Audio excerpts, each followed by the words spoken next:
The automatic doors of Kingman County Hospital whispered open at 3:00 a.m., but it wasn't a patient who crossed the threshold. Sarah Mitchell, veteran night nurse, dropped her coffee as a massive, pregnant cheetah limped through the fluorescent-lit entrance, blood trailing from her shoulder where metal teeth of an old trap still bit deep into spotted flesh. The cheetah's green eyes locked onto Sarah's with an intelligence that defied nature. No snarl, no threat, just a mother seeking another mother's mercy. The great cat took 3 more agonizing steps before collapsing at Sarah's feet, her heavy sides heaving with labored breath. One spotted paw reached out, resting gently on Sarah's white shoe. "Dear God," Sarah whispered, her hand instinctively moving to the wildlife pendant at her throat, her daughter Carolyn's last gift. The cheetah's eyes followed the movement, and impossibly, she began to purr. The sound shattered 3 years of grief in Sarah's heart. Before we continue, please leave a like and let me know which city you're watching from. Now, let's get back to the story. Sarah Mitchell had been running from grief for 3 years, hiding in the antiseptic corridors of night shift nursing, where no one asked about the shadows beneath her eyes. At 52, she moved with the mechanical precision of someone who'd learned that staying busy meant not thinking, not remembering. The wildlife conservation pendant at her throat, a silver eagle with spread wings, was the only piece of Caroline she allowed herself to carry. Her daughter had pressed it into her hands the morning before the accident, excited about her new internship at the desert sanctuary. "Mom, I'm going to save them all." Caroline had laughed, her green eyes bright with 19-year-old certainty. 3 days later, a drunk driver took that future away. Before Caroline's death, Sarah had been one of Arizona's most sought-after veterinarians, her gentle hands famous for calming the most frightened animals. But after the funeral, she couldn't bear to touch another living creature that might die despite her efforts. She'd traded her veterinary practice for the night nurse position, where human patients had voices to express their pain and families to share the burden of loss. Her husband James had understood until his heart gave out 2 years later, leaving Sarah alone in their desert cabin with only photographs and silence. Dr. Robert Harrison ruled the emergency department like a general commanding troops, his military bearing never quite leaving despite 15 years since Iraq. At 58, his gray hair remained regulation short, his responses measured and by the book. The recent divorce had sharpened his edges, his ex-wife's lawyer had painted him as emotionally unavailable, and maybe they were right. He found comfort in protocols and procedures, in the clean lines between right and wrong that medicine provided. Yet sometimes, in the quiet hours, he watched Sarah's compassionate care and remembered why he'd become a doctor before the war changed him. Thomas Whitehorse, though officially retired, remained the hospital's unofficial bridge between the human and wild worlds of Kingman County. At 67, the Navajo elder carried stories in the lines of his weathered face, each wrinkle earned from decades as a park ranger. He'd known Caroline during her bright time at the sanctuary, had seen her gift with animals that went beyond training. His own son hadn't returned from Afghanistan, leaving Tom to pour his paternal wisdom into the young people who still sought his guidance. When animals appeared at the hospital's doors and in this edge of wilderness place, they sometimes did, Tom was the one they called. The cheetah's entrance had been deliberate, purposeful in a way that defied everything Sarah knew about wild animals. Shadow, she'd already named her in her mind, had navigated the automatic doors as if she understood their mechanism, timing her approach between the sensor's range with uncanny precision. Blood pooled beneath her with each labored breath, the metal trap's teeth grinding against bone with every small movement. Yet the cat's eyes never left Sarah's face, those striking green irises holding an intelligence that made Sarah's veterinary instincts scream back to life. Sweet Jesus. Sarah, get back. Nancy Chen, the night shift administrator, pressed herself against the reception desk, her hand fumbling for the security phone. Miguel Santos, the janitor who'd been mopping the lobby, stood frozen with his mop raised like a weapon he'd never use. "That's a goddamn cheetah!" But Sarah was already moving forward, her body remembering what her mind had tried to forget, the way she lowered herself, making her profile smaller, non-threatening, the soft, rhythmic humming she'd used to calm frightened animals, Caroline's lullaby. She realized with a sharp pang. Shadow's ears swiveled toward the sound, and impossibly, the tension in her powerful shoulders eased. She's in labor, Sarah breathed, noting the distended belly, the telltale positioning of the cat's hind legs. Nancy, she's pregnant and she's dying. The trap had done damage beyond the visible wounds infection had set in. The smell of sepsis unmistakable to someone who'd spent 20 years in veterinary medicine. Shadow had maybe hours, certainly not days. Yet she'd dragged herself here, to this place, to this particular nurse, on this particular night. Sarah's hands moved without conscious thought, performing the field assessment she'd done hundreds of times before Caroline's death had stolen her courage. Shadow remained impossibly still, only a deep rumble in her chest acknowledging Sarah's touch. The trap was a bear trap, old and rusted, its springs still powerful enough to snap bone.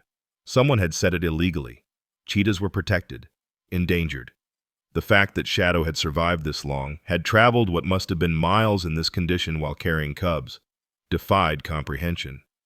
"I'm calling animal control," Nancy stammered, but Sarah's voice cut through the fear like a scalpel. "No. Get me the emergency surgical kit from Trauma 3. Miguel, I need towels. All the clean towels you can find." Her voice carried the authority she'd lost 3 years ago, the veterinarian taking control. And someone paged Tom Whitehorse. "Tell him we need him now." Sarah's fingers found the trap's release mechanism, muscle memory from her ranch childhood guiding her hands. Shadow's only response was to press her great head against Sarah's thigh, a gesture of trust so profound that tears blurred Sarah's vision. The trap released with a sick, wet sound, and blood flowed freely. Sarah pressed her hands against the wound, feeling the pulse of life beneath her palms, the determination of a mother to survive long enough. The trauma bay doors burst open, and Dr. Robert Harrison strode in, his face cycling through disbelief, anger, and something else, was it wonder? "Mitchell, what in the hell do you think you're doing? We're not a veterinary clinic. That animal needs to be—" "She chose us, Robert." Sarah's voice broke on the words. "Look at her. She walked through those doors like she knew exactly where she was going. She chose me." The weight of that statement hung between them, and Sarah saw the moment Harrison's military facade cracked. He'd seen enough in Iraq to know that sometimes, in the spaces between life and death, inexplicable things happened. "1 hour," he said finally, his tone suggesting this went against every protocol he'd ever upheld. "You have 1 hour to stabilize her? Then I'm calling Fish and Wildlife. And Mitchell," his voice softened almost imperceptibly, "if this goes wrong, I can't protect your license." Sarah nodded, already planning. The abandoned East Wing, closed for renovation but still powered, would work. It had an old operating room, unused but functional. She could feel her veterinary knowledge flooding back, 20 years of experience overriding 3 years of grief. "Miguel, help me move her. Nancy, I need IV fluids, antibiotics, ceftriaxone if we have it, and surgical supplies." They improvised a stretcher from a backboard, and Shadow, impossibly, cooperated. She seemed to understand that these humans were trying to help, allowing them to lift her despite what must have been excruciating pain. The journey to the East Wing took 10 minutes that felt like hours, Sarah maintaining pressure on the wound while whispering a steady stream of comfort. In the dusty surgical suite, under fluorescent lights that hadn't been used in months, Sarah worked with hands that remembered everything. She established an IV line, pushed antibiotics, cleaned and debrided the wound with meticulous care. Shadow's eyes never closed, watching Sarah with an attention that felt almost human. When Sarah's fingers accidentally grazed her swollen belly, she felt movement strong, vital movement. 3, maybe 4 cubs. "Your babies are okay," Sarah whispered, and Shadow's purr deepened. "We're going to save them. I promise you. We're going to save them all." It was then, as Sarah worked to suture the deepest lacerations, that she noticed Shadow's eyes in the harsh surgical light. They were green. Yes, but a specific shade of green, sea glass green, Carolina called it. The exact shade her daughter had loved, had painted her room, had said she wanted for her wedding colors someday. The coincidence was too much, and Sarah's hands stilled. "Caroline," she whispered, and Shadow's tail, despite everything, twitched in what looked impossibly like acknowledgement.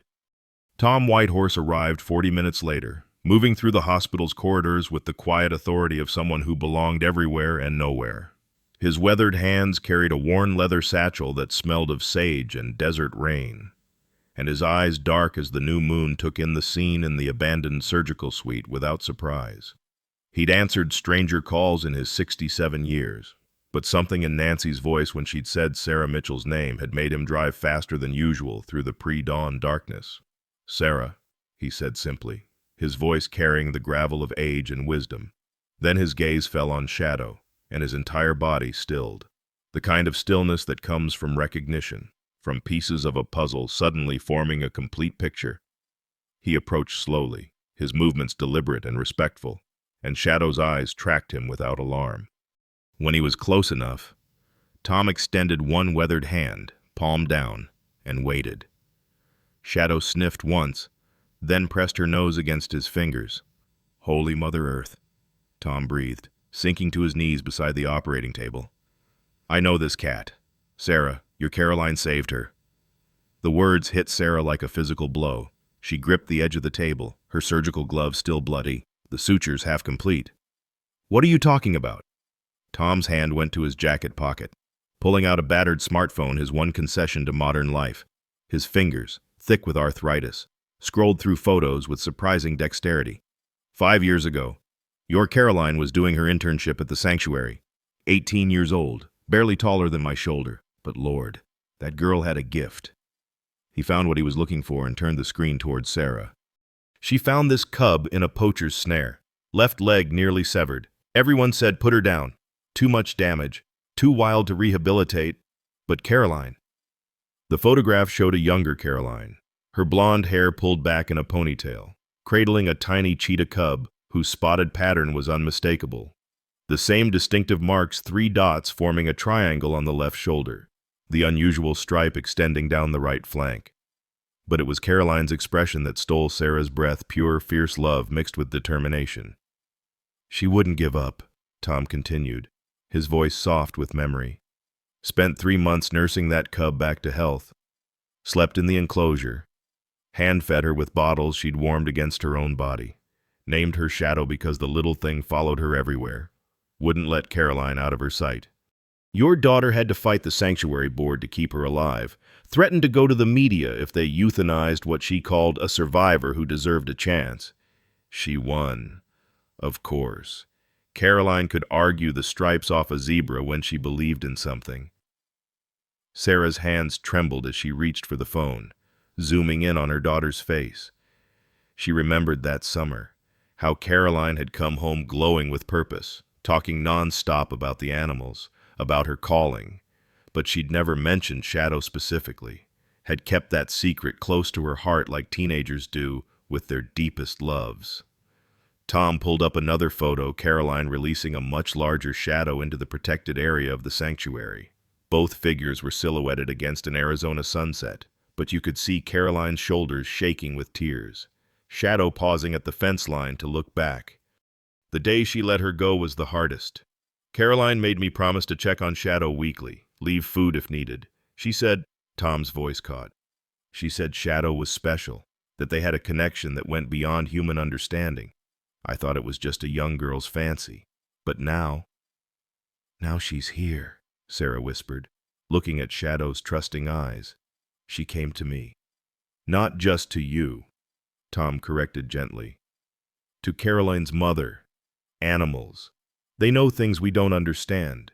Smell, memory, instinct, call it what you want. But this cat traveled miles in agony, pregnant and dying, to find you. That's not coincidence. That's purpose. Dr. Harrison had been standing in the doorway, his initial skepticism crumbling as he listened.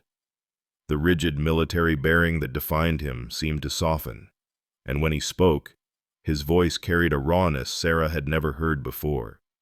"In Fallujah," he said slowly, as if the words were being pulled from some deep place, "our unit found a dog, mangy thing, shot up by insurgents, left to die. Our medic, Jenkins, spent hours patching her up between treating our own wounded. Command said it was a waste of resources, threatened court-martial." He moved into the room, his eyes on Shadow but seeing something from 15 years ago. "That dog saved 6 lives, warned us about an IED that every piece of equipment missed, threw herself on a grenade meant for Jenkins." His voice broke slightly. "Sometimes the universe puts exactly what we need in our path, even if it doesn't make sense, even if it breaks every rule we've made to feel safe." Harrison pulled off his white coat, rolling up his sleeves with the efficiency of someone who'd made a decision. "What do you need? Mitchell, we're going to save this cat and her cubs." Sarah blinked back tears, seeing not the rigid administrator but the healer Harrison had been before war and divorce had hardened him. "I need a real surgical setup, monitoring equipment. She's going to deliver soon, maybe tonight, and with this infection." "Done." Harrison was already pulling out his phone. "I'll call in some favors. There's veterinary equipment in storage from when we did that joint training with the K9 units. Nancy." He called out to the administrator who'd been hovering in the hallway. "Get me the keys to medical storage, and call in Dr. Beth Chen. Tell her it's the favor she owes me from the Christmas party incident." "Robert," Sarah started. "Your career." "Some things matter more than careers," he said, meeting her eyes directly for the first time in the 3 years they'd worked together. "Your daughter saved this animal once. Now it's our turn to return the favor. Besides," a ghost of a smile crossed his face, "I've been looking for a reason to feel like a doctor again instead of an administrator." Tom stood, his hand still resting gently on Shadow's flank. "In my people's tradition, when an animal seeks human help, it creates a sacred bond. This cat chose you for a reason. Sarah, maybe it's about saving her life. Maybe it's about saving yours. But either way, we're going to see this through." Shadow's breathing had steadied under their combined care, her eyes moving between the 3 humans as if understanding their commitment. When another contraction rippled across her swollen sides, she reached out with one paw, catching Sarah's hand with soft, retracted claws. The gesture was so deliberately gentle, so consciously trusting, that Sarah's last walls crumbled. "We're going to save you," she promised, her voice fierce with rediscovered purpose. "Caroline loved you, and now I'm going to love you too. You and your babies are going to live." The sun was rising outside the dusty windows of the abandoned wing, painting the surgical suite in shades of gold and hope. They had work to do, medical equipment to acquire, antibiotics to source, a birth to prepare for, but for the first time in 3 years. Sarah felt like she was exactly where she needed to be. Harrison was already coordinating supplies with military precision. Tom was preparing traditional medicines from his satchel, and Shadow was looking at her with those sea-glass green eyes, purring despite her pain, trusting in the daughter's love that lived on in the mother's hands. The first night stretched into dawn with Sarah refusing to leave Shadow's side. She'd fashioned a makeshift bed from hospital blankets on the floor beside the operating table, her hand resting on Shadow's flank to monitor breathing. The antibiotics were working slowly, but the infection had taken hold deep in the tissue. Sarah changed IV bags every 4 hours, adjusted dosages with the precision her veterinary training demanded, and talked. God, how she talked. 3 years of silence broke like a dam, words flowing to this wounded mother who listened with those impossibly knowing green eyes. "Caroline would have loved this," Sarah whispered during the 2 a.m. medication check. "Not the injury, of course, but the trust. She always said animals knew who would help them. Mom," she'd say, "they can smell kindness the way we smell coffee brewing." Shadow's ear twitched at Caroline's name every single time. Sarah noticed. Not a coincidence. Not anymore. "She wrote about you. You know, I found her journals after the accident." pages and pages about a cheetah cub named Shadow who would only eat if Caroline sang to her. Sarah pulled out her phone, scrolling to the photos she'd digitized from Caroline's journals. Her daughter's handwriting, loopy and enthusiastic, filled pages with observations about Shadow's recovery. She began to read aloud. Day 15. Shadow finally put weight on the injured leg today. She's still limping, but she's trying so hard. When I sing Blackbird by the Beatles, she purrs. It's like she understands the words about broken wings learning to fly. Shadow's purr deepened, and she shifted slightly, pressing closer to Sarah's side. The great cat's body temperature ran higher than humans, and the warmth seeped through Sarah's scrubs like a benediction. By the third night, they'd developed a routine: medications at midnight, 4, and 8, wound cleaning at 2 and 6, and in between. Sarah read from Caroline's journals while Shadow listened with an attention that transcended species. Dr. Chen arrived on the second day, her veterinary surgical kit in hand and questions in her eyes. Robert Harrison calling in his favor for a cheetah. Sarah, what have you gotten yourself into? But when she saw Shadow, saw the trust between cat and woman, her skepticism melted. Jesus, she's beautiful. And those cubs. The ultrasound she'd brought confirmed 3 heartbeats, strong and steady despite their mother's ordeal. Maybe 4 days, maybe less. We need to get that infection under control or she won't survive the delivery. Harrison had transformed the abandoned wing into a functioning veterinary ICU with military efficiency. He'd commandeered equipment from 3 different sources, set up a proper monitoring system, and even installed a baby monitor so Sarah could rest in the adjacent room while keeping watch.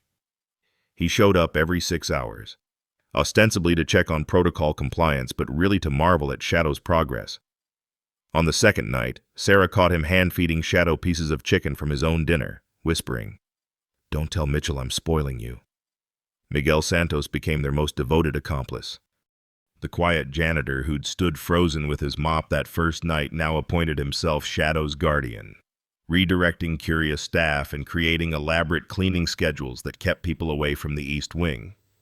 He brought his grandmother's soup for Sarah, claiming it had healing properties. And Sarah noticed him leaving small offerings: a feather, a pretty stone near Shadow's bed, traditions from his Guatemalan heritage about honoring sacred visitors. "My grandmother, she would understand this," Miguel told Sarah on the third morning, his English careful but earnest. "She always said angels come in many forms, sometimes with wings, sometimes with spots." Nancy Chen, initially terrified, found herself drawn to the morning medication rounds. She started bringing coffee for Sarah, staying to watch Shadow's gentle interactions with her caregivers. "I've worked emergency medicine for 15 years, she said, "and I've never seen anything like this. The way she looks at you. Sarah, it's like she knows exactly who you are." Word spread despite their precautions. Kingman County was too small for secrets, and hospital staff talked. By the third day, maintenance workers were finding excuses to walk past the East Wing windows.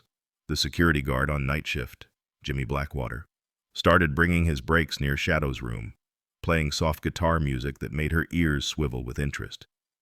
Dr. Patricia Williams from Pediatrics brought stuffed cheetah toys for when the babies come. The secret network grew organically, each person touched by the profound trust between Sarah and Shadow, but the infection wasn't responding fast enough. Shadow's temperature spiked on the third night, and Sarah found herself praying for the first time since Caroline's funeral. Tom Whitehorse arrived with traditional medicines, poultices made from desert plants his grandmother had taught him about. "Western medicine for the infection," he said, "but indigenous wisdom for the spirit." He applied the poultices while singing in Navajo, low and rhythmic, and Shadow's breathing seemed to ease. "She's fighting for them," Tom observed, nodding toward Shadow's swollen belly. "A mother's love is the strongest medicine. She won't let go until those babies are safe." Sarah understood that drive. She'd felt it every day of Caroline's life, the fierce protective instinct that would make her fight God himself if necessary. Now, watching Shadow struggle against infection and exhaustion for her unborn cubs. Sarah felt that same determination rekindled. She increased the antibiotic dosage, added a second IV line for fluids, and started subcutaneous injections of vitamins to boost Shadow's immune system. Harrison worked his network for stronger antibiotics, calling in favors from pharmaceutical reps, even reaching out to veterinary colleges for consultation.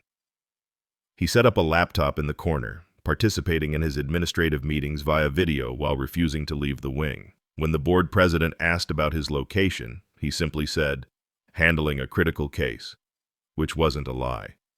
On the morning of the fourth day, Sarah discovered something that made her hands shake. Caroline's journal entry from the week before she died. Dreamed about Shadow again. She had babies, and somehow Mom was there, helping deliver them. Weird how dreams mix things up. Mom hasn't done veterinary work in years. But in the dream, she was smiling, really smiling for the first time since Dad died. Maybe I should tell her about Shadow.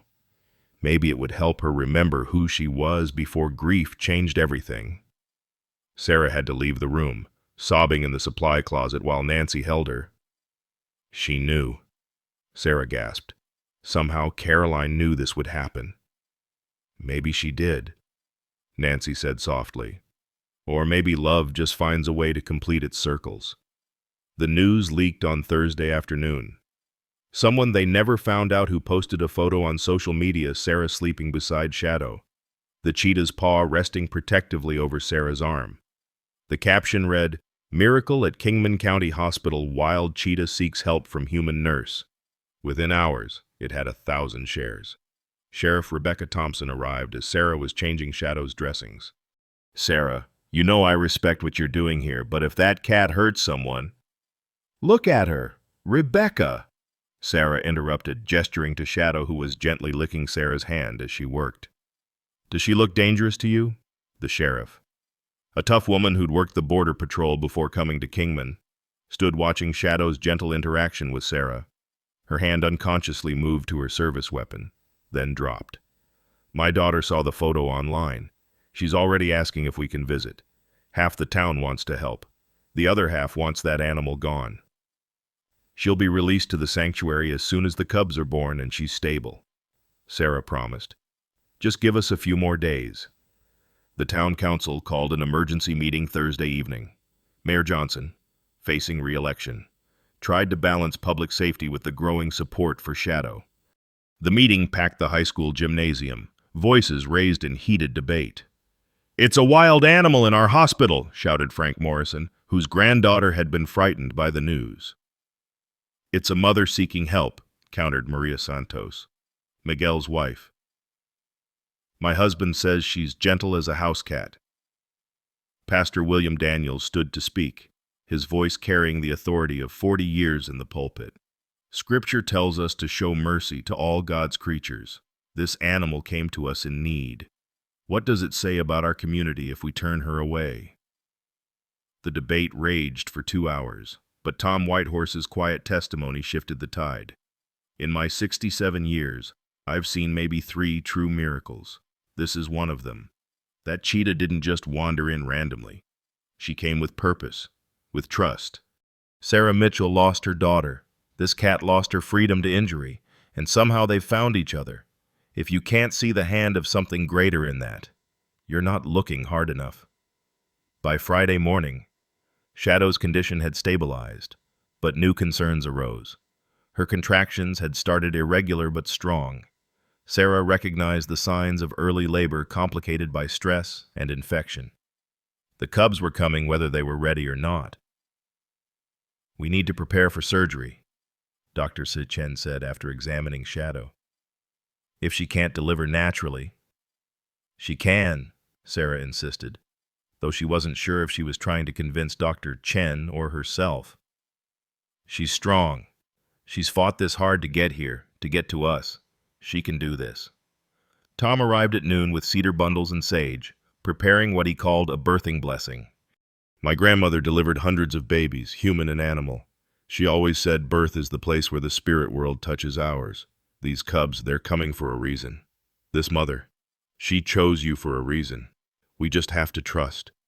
Shadow's eyes found Sarah's as another contraction rippled through her body. The trust there was absolute, overwhelming. Sarah knelt beside her, one hand on Shadow's head, the other on her swollen side where she could feel the cubs moving. "I'm here," Sarah whispered, echoing the words she'd said to Caroline so many times. "I'm not going anywhere. We're going to do this together." Outside, the media trucks were arriving, drawn by the viral story. Protesters gathered at the hospital's main entrance, some supporting Sarah, others demanding Shadow's removal.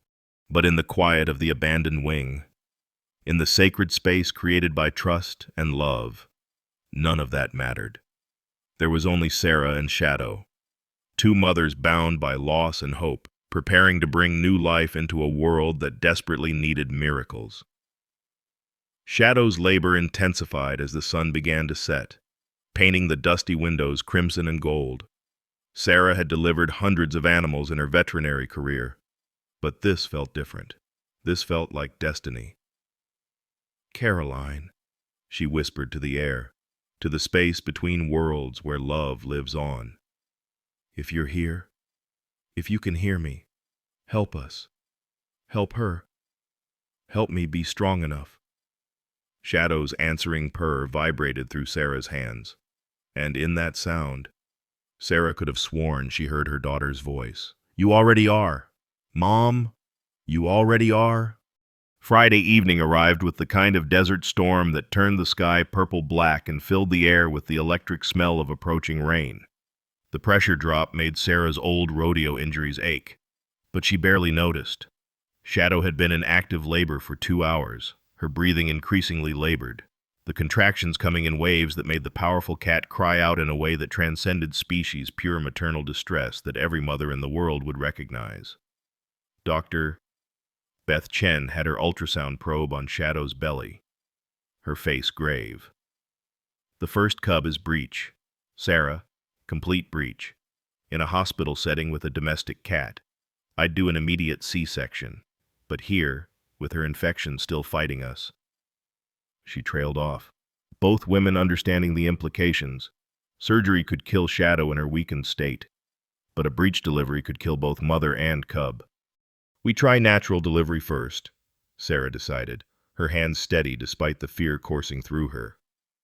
"I've delivered breech before, foals, calves, even a tiger cub once at the Phoenix Zoo."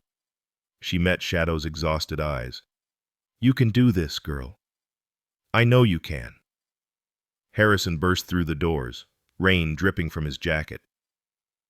"We have a problem. State Wildlife just pulled into the parking lot. 3 vehicles. They have a court order for immediate removal." His face was grim. "Rebecca's trying to stall them, but we maybe have 30 minutes. "She can't be moved," Dr. Chen said sharply. "She's in active labor with complications. Moving her now would be a death sentence." "Try telling that to bureaucrats with clipboards," Harrison replied, already pulling out his phone. "I'm calling the hospital's legal team. Medical sanctuary.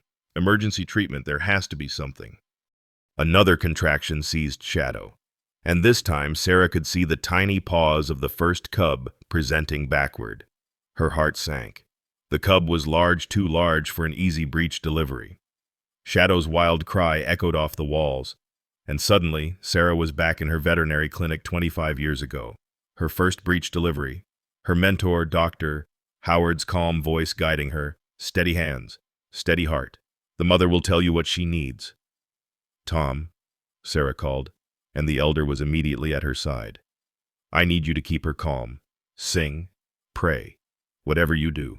Beth, I need you to monitor the other cub's heartbeats continuously. Robert, get me surgical tools just in case, but keep those officials away. Tell them if they want to remove her, they'll have to go through me." The storm broke overhead with a crack of thunder that shook the windows. Rain lashed against the glass in sheets, and the lights flickered but held. Shadow's eyes found Sarah's, and in them was a question, a plea, a trust so complete it took Sarah's breath away. "I've got you," Sarah promised, positioning herself. On the next contraction, We're going to help this baby come." Tom began to sing in Navajo, low and rhythmic, a birthing song his grandmother had taught him. The ancient words seemed to calm Shadow, her panic easing even as another contraction built.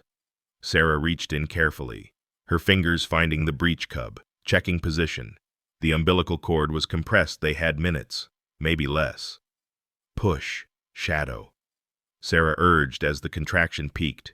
She gently manipulated the cub's position, using techniques that came back like muscle memory. The tiny body shifted slightly, and Sarah felt a rear leg free itself. "That's it. Good girl. One more push." The lights flickered again, and they heard shouting from the main hospital. The wildlife officials were demanding entry. Through the window, Sarah could see crowds gathering despite the rain, some holding signs supporting Shadow, others demanding her removal. News vans lined the parking lot, their satellite dishes reaching toward the stormy sky like modern prayers. Shadow's next push was weaker, exhaustion taking its toll. The cub was stuck, half delivered, and Sarah knew they were losing it.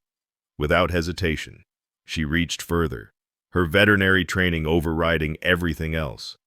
With a careful rotation that she'd performed dozens of times on farm animals, she freed the cub's other leg, then guided the tiny body out in one smooth motion. The cub, a male, wasn't breathing. Its tiny body was limp, lifeless, covered in the caul that should have broken during normal delivery. Sarah's hands moved automatically, clearing airways, rubbing the tiny chest, the same movements she'd used on countless newborns across species. Nothing. "Come on," she breathed, performing gentle compressions on the impossibly small ribcage. "Come on, little one. Your mama fought too hard for you to give up now." Dr. Chen had oxygen ready, a makeshift mask fashioned from surgical supplies. Sarah continued compressions, her world narrowing to this tiny spotted body, this one small life that suddenly represented everything: Caroline's legacy, Shadow's trust, her own redemption. Tom's singing grew stronger, and she could hear Harrison arguing fiercely with someone in the hallway, buying them time. "Please," Sarah whispered, and she wasn't sure if she was talking to the cub, to God, or to Caroline. "Please." A tiny gasp, then a mewling cry so small it was barely audible over the thunder. The cub's chest rose and fell, and suddenly he was breathing, crying, alive. Sarah felt tears streaming down her face as she placed the cub against Shadow's chest. Despite her exhaustion, Shadow immediately began cleaning her baby, her rough tongue stimulating circulation, her purr vibrating through all of them. "2 more coming," Dr. Chen announced, ultrasound wand in hand. Heartbeats still strong. The second cub came easier, as if Shadow's body had remembered how. A female, smaller than her brother but fierce from the first breath, announcing her arrival with a cry that sounded almost indignant. Shadow's joy was palpable, her entire body vibrating with that profound purr as she cleaned this second baby. But it was the third cub that stopped them all. As the final contraction built, Shadow did something extraordinary. Despite her exhaustion, despite the pain she must have been feeling, she reached out with her paw and caught Sarah's hand, not scratching, not grasping, but holding deliberately, gently holding. Her eyes locked on Sarah's with an intelligence that defied every scientific explanation Sarah knew. The third cub emerged quickly, almost too quickly, tiny, smaller than the others by half, female, and on her forehead, as clear as if it had been painted there, was a heart-shaped mark in darker fur. Sarah's hands trembled as she cleared the cub's airways, helped her take her first breath. This one didn't cry. She opened her tiny mouth in a silent mew, then began purring immediately, impossibly, a sound that shouldn't have been possible from something so small. Sarah was reaching to place the cub with her siblings when Shadow did something that made everyone in the room gasp. With deliberate, careful movements, Shadow picked up the tiny, heart-marked cub in her mouth and gently, so gently, placed her in Sarah's lap. Then she nudged the cub toward Sarah with her nose. The message unmistakable: "This one is yours." "My God," Dr. Chen breathed. Tom's singing stopped. When he spoke, His voice was thick with awe. In our tradition, when an animal gifts you their young, it's the highest honor. It means your family. It means... He paused, his weathered face soft with wonder. It means the spirits have chosen you to be mother to this one. No. Sarah looked down at the impossible cub in her lap, at the heart-shaped mark that was exactly like the one Caroline had drawn obsessively as a child, the one she doodled on everything from notebooks to birthday cards, her daughter's signature, appearing on this cub born in storm and struggle. Caroline, Sarah whispered, and the tiny cub's eyes opened green as sea glass, green as her mother's, green as Caroline's had been. The moment shattered as the doors burst open. A wildlife official in a rain-soaked uniform stood there, hand on his tranquilizer gun. By order of the state of Arizona, this animal is to be removed immediately. Over my dead body. Harrison stepped between the official and Shadow, his military bearing in full force. This is an active medical procedure. This animal is under the care of this hospital, and I'll have you arrested for trespassing if you take one more step. You don't have the authority, the official began. The hell I don't. Harrison's voice could have cut glass. Medical sanctuary laws, established 1997. Any animal receiving emergency medical treatment cannot be removed until stable. I have 3 witnesses here that this animal just gave birth and is still in medical distress. You want to remove her? Get a federal judge to override medical sanctuary. Until then, get out of my hospital. Sheriff Rebecca Thompson appeared behind the official, her expression carefully neutral. Tom, the crowd outside is getting ugly. Half want to storm in and protect the cat. Half want her gone. The media is having a field day. She looked at Shadow, now nursing 2 cubs while Sarah held the third, and her professional mask slipped. Jesus, would you look at that? Is that cub really? She gave her to Sarah, Tom said simply. The mother chose. The wildlife official was pulling out his phone, calling supervisors, threats of legal action flying. But Sarah heard none of it. She was watching Shadow, who was looking back at her with those impossible green eyes, and in them. Sarah saw not just an animal, but a messenger, a gift, a completion of something that had been broken 3 years ago. The heart-marked cub mewed silently in Sarah's lap, and Sarah brought her to her chest, feeling the tiny heartbeat against her own. Outside, the storm was breaking, sunset light streaming through the clouds in biblical rays. The crowd had started singing. She couldn't make out the words, but it sounded like a hymn. Harrison was still arguing with officials. Dr. Chen was checking Shadow's vitals. Tom had resumed his soft chanting, but in that moment, Sarah felt Caroline's presence so strongly she could almost see her standing in the corner where the sunset light pooled, smiling that radiant smile, nodding as if to say, I knew you'd save them. Mom, I knew you'd save each other. Shadow finished nursing the 2 cubs and laid her great head down, exhausted but watchful. Her eyes never left the tiny cub in Sarah's arms, and when Sarah looked closer, she could see its satisfaction, completion, as if Shadow had fulfilled some promise made long ago to a young girl who'd saved her life. The court injunction arrived at 6 a.m. Saturday morning, delivered by a process server who looked apologetic as he handed Harrison the papers. Sarah was bottle-feeding the heart-marked cub whom she'd started calling Hope in her mind when Harrison's face told her everything before he spoke a word. 24 hours, he said quietly, his voice rough with exhaustion and defeat. State judge ruled that Shadow poses an imminent public safety risk. She's to be transported to the state facility for evaluation and probable euthanization. The cubs... He paused, swallowing hard. The cubs go with her. The bottle slipped from Sarah's numb fingers, formula spilling across the floor. Shadow, despite her exhaustion from the birth, immediately raised her head, a low sound of distress rumbling in her chest. She could sense the change in the room's energy, the shift from hope to despair. They can't, Sarah whispered. The cubs are only hours old. Shadow's still fighting infection. Moving them now will likely kill them all. Dr. Chen finished grimly. I'll file a medical report stating that. But the judge seemed more concerned about the protesters and the media attention than animal welfare. Sarah looked down at Hope, so tiny she fit in both palms, her heart-marked face peaceful in sleep. The thought of handing her over to be euthanized, this miracle cub that Shadow had specifically given to her, made her physically ill. What about medical sanctuary, Harrison? You said the state's lawyers found a loophole. Medical sanctuary only applies to domestic animals or wildlife being treated for return to the wild. Since Shadow was already a sanctuary animal who left without authorization, she's classified as an escaped dangerous animal. Different laws. Harrison's fists clenched at his sides. They're also threatening your nursing license, Sarah, practicing veterinary medicine without current credentials, endangering public safety, theft of hospital resources. The board wants you suspended immediately.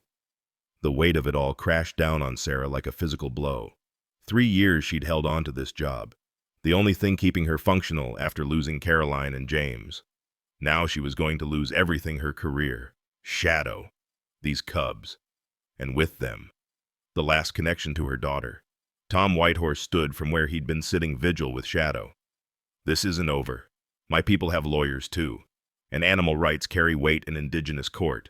Give me time. We don't have time, Sarah interrupted, her voice breaking.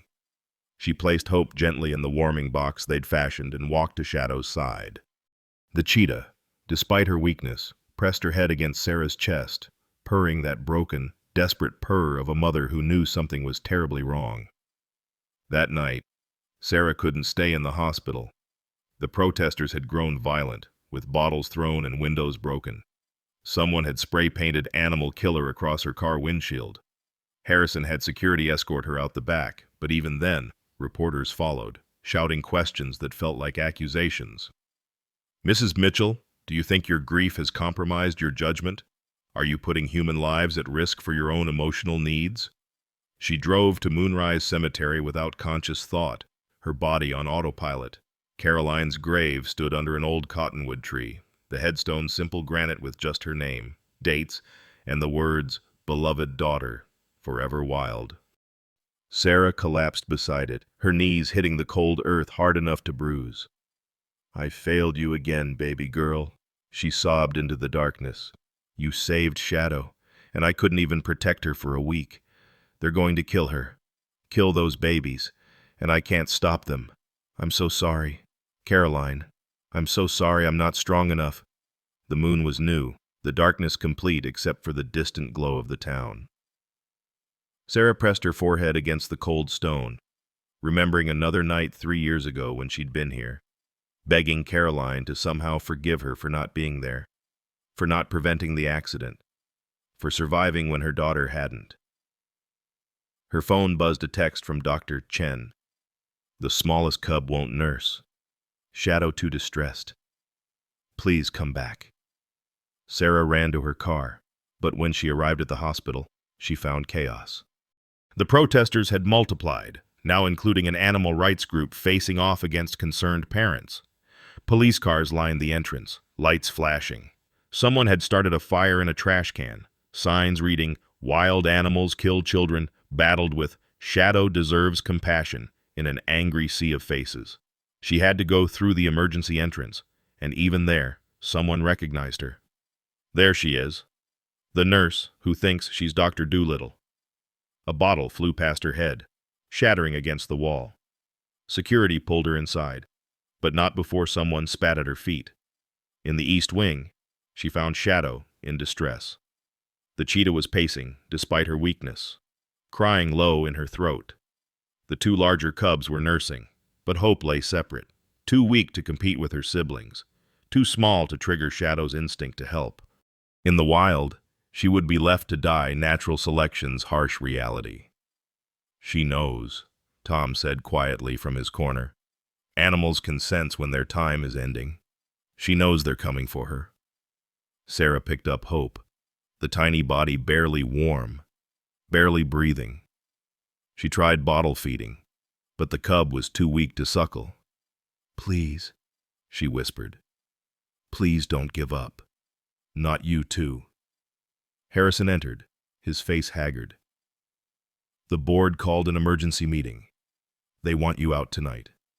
Sarah, if you refuse, they'll call security. I bought us until morning, but... He spread his hands helplessly. My job's on the line too. They're saying I've lost objectivity, that my military trauma has compromised my judgment. Then we've all lost our minds together, Dr. Chen said bitterly. Compassion is apparently a mental illness now. Sarah felt something break inside her. Everyone who'd tried to help was being punished. Harrison might lose his position. Tom was being harassed by reporters. Dr. Chen was facing review for unauthorized treatment of wildlife. Even Miguel had been suspended for misuse of hospital resources, the towels he'd provided for Shadow's birth. Her phone rang an unknown number. When she answered, a man's voice, slurred with alcohol, growled. We know where you live. Animal lover. That cat hurts one person. We're coming for you. She hung up, hands shaking. Through the window, she could see the crowd growing larger, angrier. Someone had brought a megaphone, and she could hear them chanting, though she couldn't make out the words. The local news van was broadcasting live, and she knew tomorrow's headline would paint her as a delusional woman whose grief had endangered an entire community. Sarah. Shadow made a sound, almost like calling her name. The cheetah had stopped pacing and was looking at her with those green eyes full of forgiveness, understanding. Shadow knew what was coming, and somehow, she wasn't angry, she was just sad. Sarah knelt beside her, hope still cradled against her chest. I'm so sorry, she whispered. I tried so hard to save you all. Shadow leaned forward, her rough tongue gently licking the tiny cub in Sarah's arms, then licking Sarah's tears. The gesture was so maternal, so deliberately comforting, that Sarah broke completely. She sobbed against Shadow's neck while the cheetah purred, that rumbling sound that seemed to say, It's not your fault. You did everything you could. Tom began to sing again, soft and low, a morning song this time. Harrison stood guard at the door like a sentinel, giving them these last hours. Dr. Chen was preparing sedatives for the transport, trying to make it as easy as possible when the inevitable came. Outside, Kingman County tore itself apart over a cheetah who'd only wanted help, while inside, a woman who'd lost everything held a tiny cub who wouldn't survive the night, and a mother cat prepared to die with dignity, forgiving the world that couldn't forgive her for being wild. Tom Whitehorse hadn't slept in 36 hours, but something Caroline had said years ago kept echoing in his mind. Tom, if anything ever happens to the research files, there's a backup in the old ranger station. Promise me you'll remember. He'd promised, thinking it was just a young woman's paranoia about her precious data. Now, at 4 a.m. Sunday morning, with only 20 hours before Shadow's removal, he drove through the desert darkness to the abandoned station where Caroline had done her fieldwork. The building stood like a ghost against the star-filled sky, its windows broken, door hanging askew. Tom's flashlight cut through the darkness, illuminating dust motes and memories. Caroline's workspace remained untouched. The sanctuary had been too grief-stricken after her death to clear it out. Under a loose floorboard beneath her desk, exactly where she'd told him, Tom found a waterproof case containing external drives, notebooks, and official documents that made his hands shake. The conservation study permit was dated 5 years ago, signed by federal authorities. Cheetah Behavioral Adaptation Study, Principal Researcher Caroline Mitchell, Undergraduate Fellow. But it was the detailed notes that stopped Tom's breath. Shadow wasn't just any rescued cheetah, she was part of a longitudinal study on human-wildlife bonding behaviors, officially tagged as Subject Number 23. The GPS tracker reference made Tom grab his phone, downloading the tracking app Caroline had noted. There it was, Shadow's identifier, still active, still transmitting from the hospital's location. But the real revelation lay in the study's legal framework. As a research subject with federal oversight, Shadow couldn't be removed or euthanized without a federal review board's approval, a process that would take months. The state's 24-hour order was completely invalid. Tom photographed every page, his arthritic fingers moving faster than they had in years. Then he found Caroline's personal notebook, and a folded letter fell out. Addressed, "To Mom, if you ever need to know." Sarah was holding vigil with Shadow when Tom burst through the doors at 5:47 a.m., his face alight with something she hadn't seen in days. Hope. Sarah. Caroline protected her. She protected Shadow legally, scientifically, completely. He spread the documents across the floor, his voice shaking with excitement. "Shadow's a protected research subject. The state can't touch her." Harrison grabbed the federal permit, his military mind immediately grasping the implications. "This supersedes everything. Federal trumps state. We need a lawyer." "Already called Martha Chen from the Environmental Defense League," Tom interrupted. "She's driving from Phoenix now. But Sarah, there's more.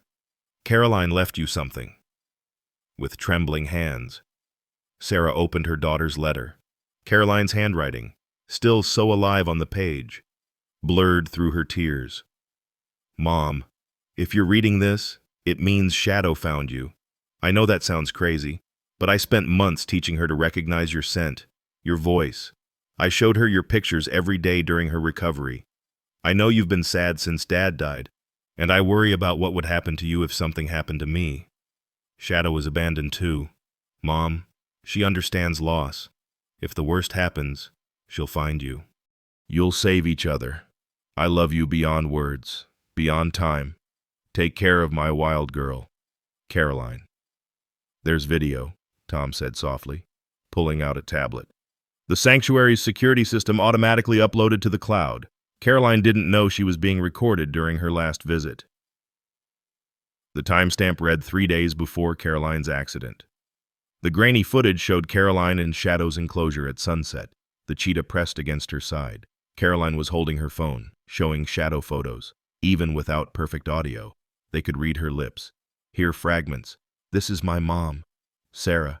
If something happens, find her. She smells like lavender and sadness. She needs you." Caroline then pulled out a worn t-shirt. Sarah recognized it immediately. The old veterinary clinic shirt she thought she'd lost and let Shadow scent it thoroughly. "Remember this."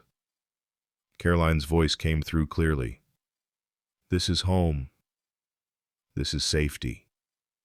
If you ever escape, if you ever need help, you find this scent. You find my mom." The video continued for 20 minutes, Caroline talking to Shadow about Sarah, about the cabin's location, about the hospital where Sarah worked.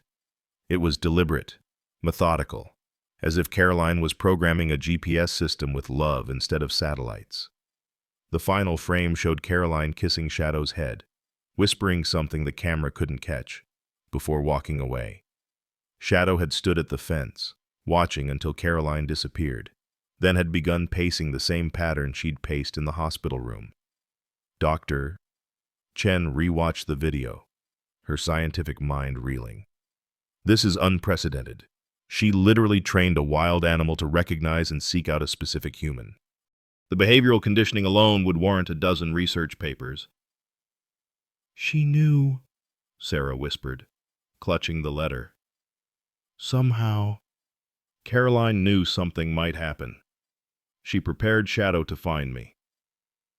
Martha Chen, the environmental lawyer, arrived at 7 a.m. like a force of nature.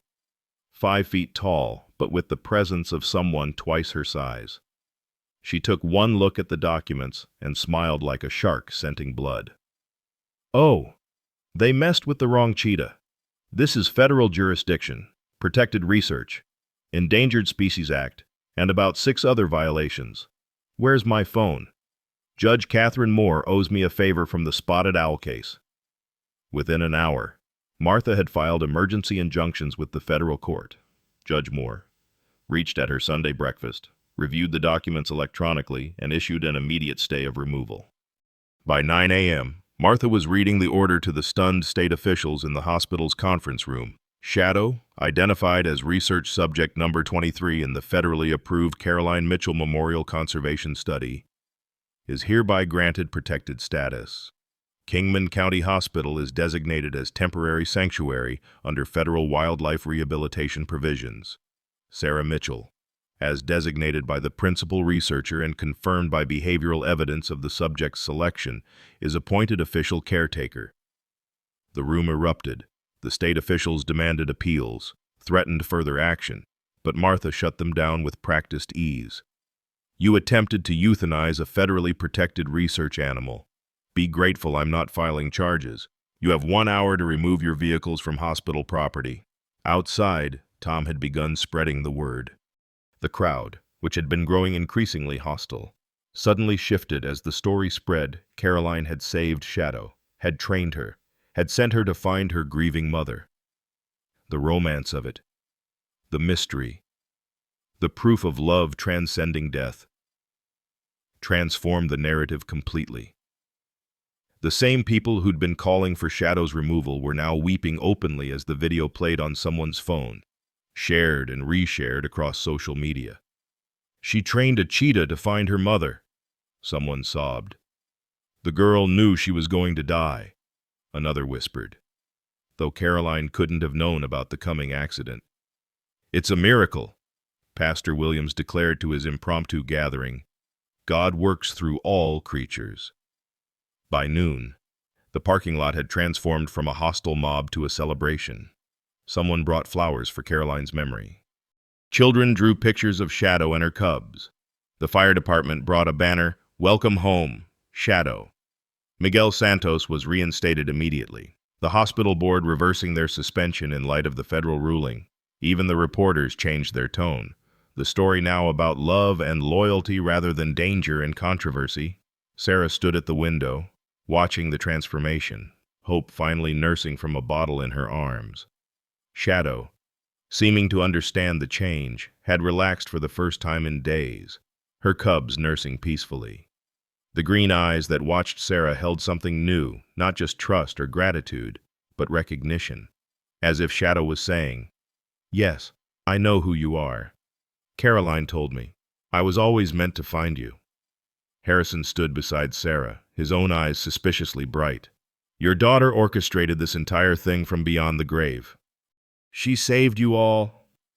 "She saved us all," Sarah corrected, looking around the room at the unlikely family Caroline had assembled, a bitter doctor who'd rediscovered his compassion, an indigenous elder who'd found new purpose, a community that had learned to choose love over fear, and a mother and daughter reunited through the most unlikely messenger imaginable. A week later, the transport vehicle from the Desert Wildlife Sanctuary arrived at dawn, specially equipped for Shadow and her cubs. Sarah had barely slept, spending every possible moment with them, memorizing Shadow's purr, the way the cubs tumbled over each other, Hope's tiny heart-shaped mark that seemed to grow more defined each day. The infection had finally cleared, Shadow's strength returning with proper nutrition and care. Her cubs were thriving except Hope, who remained fragile, requiring round-the-clock bottle feeding. Dr. Rachel Winters from the sanctuary understood immediately. "She's too fragile for transport. If you're willing to continue care, we can arrange temporary fostering until she's strong enough." Sarah clutched Hope closer. This tiny piece of Caroline's miracle she could keep a little longer. Shadow watched from the transport crate, and in a gesture that would be painted and photographed and remembered by everyone present, she reached through the bars to touch Sarah's hand one last time.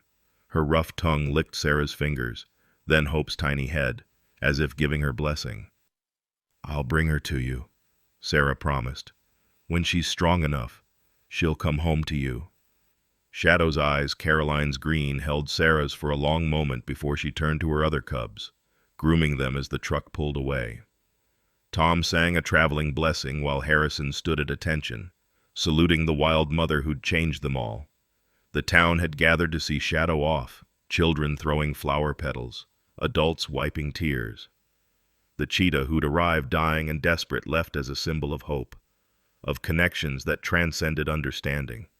1 year later, Caroline's Haven Wildlife Rehabilitation Center stood where the old Mitchell Veterinary Clinic had been, rebuilt with donations that had poured in from around the world. Sarah worked there full-time, teaching veterinary students the delicate art of wildlife medicine.